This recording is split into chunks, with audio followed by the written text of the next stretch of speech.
Ur foll en paper a galite hag ur heion, gant ostilius simple evet treset.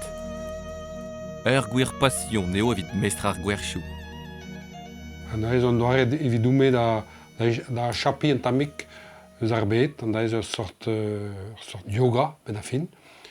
Diskuizar an tamik va speret pa dresan bose. Pa man deuet kan er vicher memestra e moan tam keus memestra rede o lavaret da lezel an dresaden o ar minion dime da lezel an ehan da gostez an war vord an end hag gandai oa memestra an drabenag a blije din kalz a rai barti eus va den dime. Ato en eus treset denez. Pa oa bihan, e oan doare da achap deus bet ar revraz.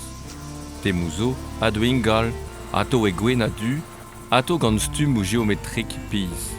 Loarioù, tourioù tan, alc'hwechioù. An da ez o tom kritik eus ar penaos an amzer a vremañ gatout ar mogedou, an amzer a zijouj muiur natur. Klopennoù a blizin kalzi da ober.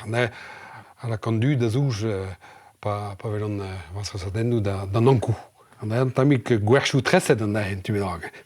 Roue amañ, loarzu. Dek loaso e oan em laket da dresa en dro. Traoù zo ennañ, traoù da lavaret, anek e gant gerioù. Martin tresa zo an doare da barea ie. Martin zo un drou menag enoun, nun ket peseurine, nun ket dive lavaret, me an da zo un drabenag da barea ie, da ve a yachor. Neran ket an da nemet evit er stum, quoi.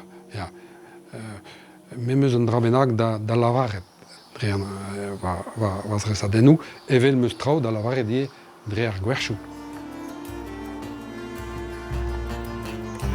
E pempoun, ve diskouezet un triugen benag a adresadennoù deus denez prijan. Ugen mil den o deus gwelet an eo dija, da zijolei e vezon, pe gant treg on a vizeven.